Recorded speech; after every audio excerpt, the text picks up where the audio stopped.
I now live here. Isn't it absolutely gorgeous? And I'm very blessed. But I've realized no matter how beautiful a place is, it's the people that make it special.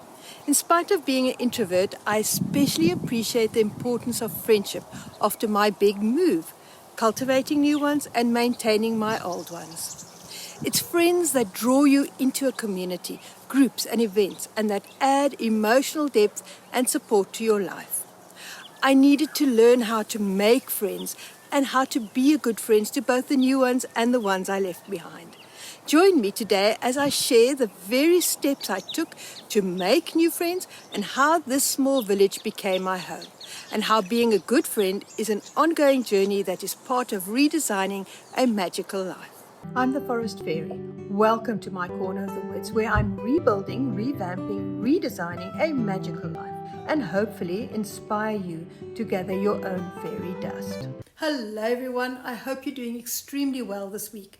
These past few days have been beautiful weather, and we even had a gorgeous full moon this week, a so-called blue one.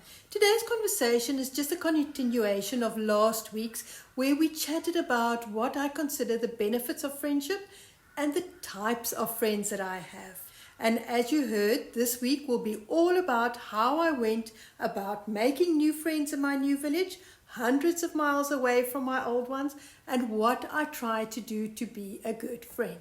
Considering and choosing who you're close friends with is important, I think, because as Jim Rohn, the American entrepreneur and author, once said, you are the average of the 5 people you spend the most time with. And this statement can sometimes be quite scary if you start looking around, especially if there's no one there or just your pets. In the previous conversation, I mentioned that not everyone can be everything to me. No one is interested in exactly the same people, things or places as I am or as you are. We are unique individuals. So variety is definitely the spice of life. Or to paraphrase this saying for this context, you may need a variety of friends to meet your variety of interest and character traits. Now, before all the introverts say never, never, never and click away from this conversation, hear me out. I had to step up and out to prevent myself from becoming isolated, lonely and depressed in the new place. And would you believe I survived every encounter? I'm an introvert, an INFJ, just to make it more complicated. In my previous life, I was a single woman working and living in the city, but I just never had a lively social life. My favorite things were to potter around the house, visit my kids, and occasionally venture further afield to close friends in the neighboring city. And yet, I do like people, and I love to kuier, an Afrikaans word that doesn't translate well as it encapsulates a variety of English meanings, such as visiting, hanging out, eating together, socializing, relaxing together. But back to the topic. When I decided to move to the Overberg, I knew I wanted a community and an enjoyable social group. And being an introvert, I knew I might need guidance on how to integrate into a new community and make new friends. In my pre-move research, I stumbled upon a wonderful book, Belong, Find Your People, Create Community and Live a More Connected Life by Radha Agrawal. I'm probably not pronouncing it correctly. Radha is also the CEO of Daybreaker, those wonderful global morning dance sessions. Unfortunately, somewhere between the packing and the moving, this book has gotten lost. However, I heeded Radha's advice and her practical tasks.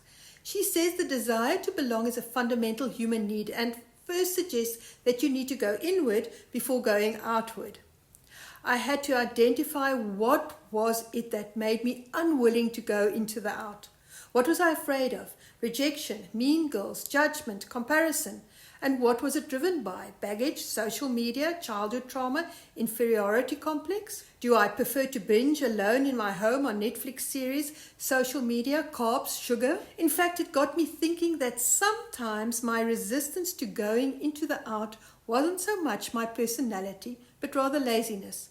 Maybe I'm just too lazy to go out, get dressed, make an effort. And this is to one of Radha's points. Be careful when you label yourself, as I have just done by saying I'm an INFJ.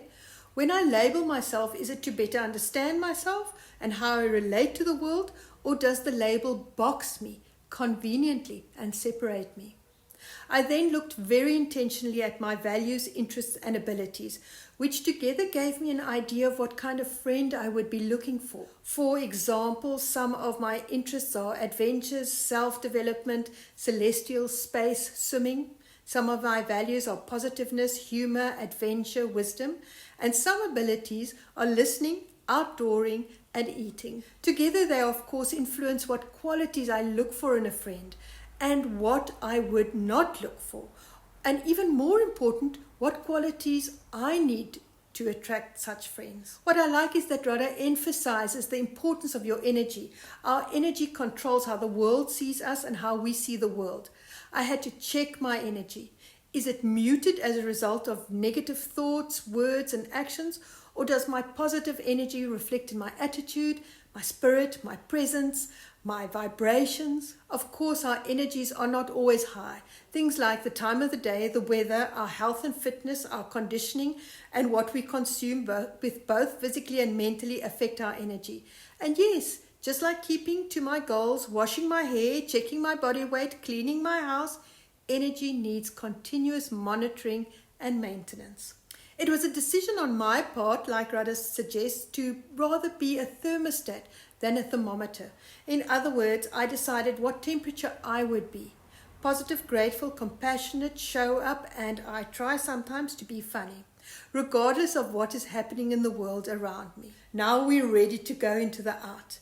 And believe me, it takes courage to walk into a room full of strange people on your own.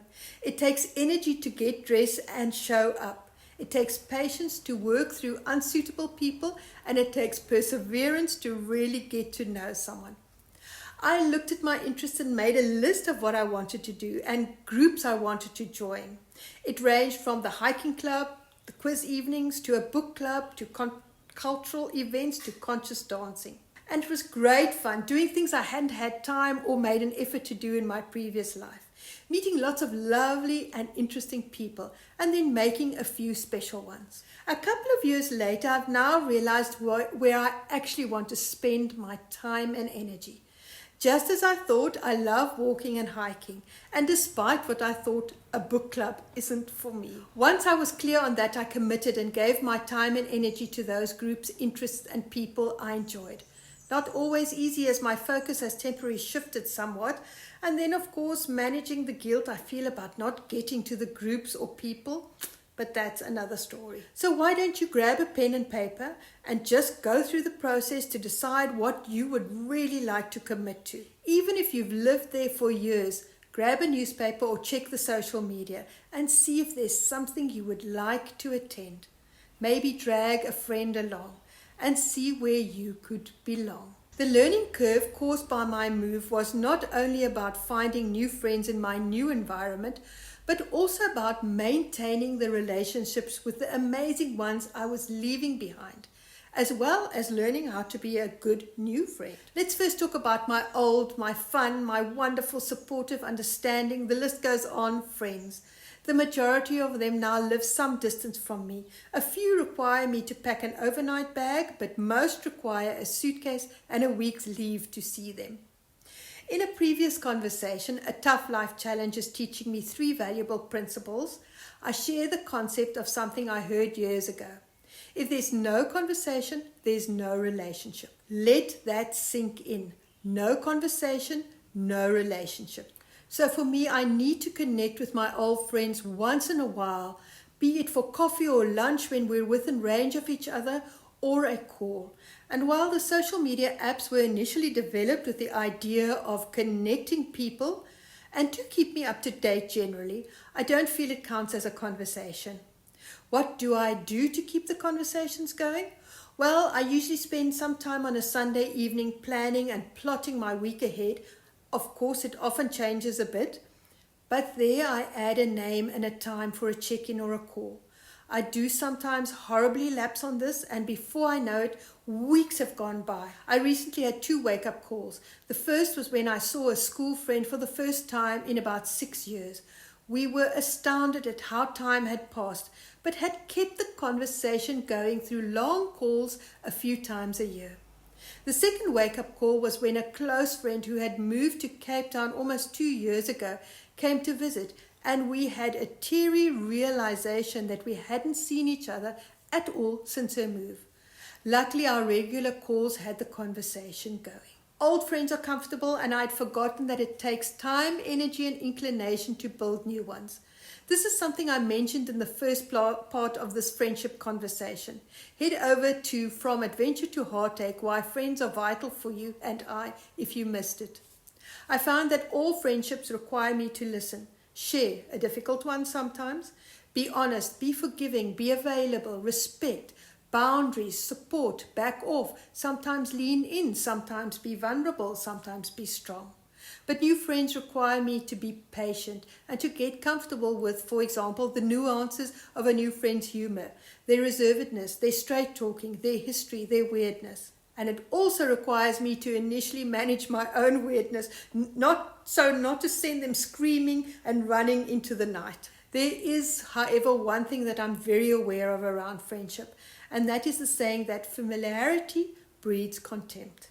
The Collins Dictionary describes this as when you know a person or a situation very well, you could easily lose respect for that person or become careless in that situation. The dictionary.com describes it as that long experience of someone or something which can make one so aware of the faults as to be scornful. I try and manage my closeness with friends, but often fail as I tend to dive in wholeheartedly. So there you have it, the process I follow to make new friends after my big move and how I try to be a good friend. I hope this is you reaching for your bag and a friend to go and join the singles group or the birding club or the women in business crowd.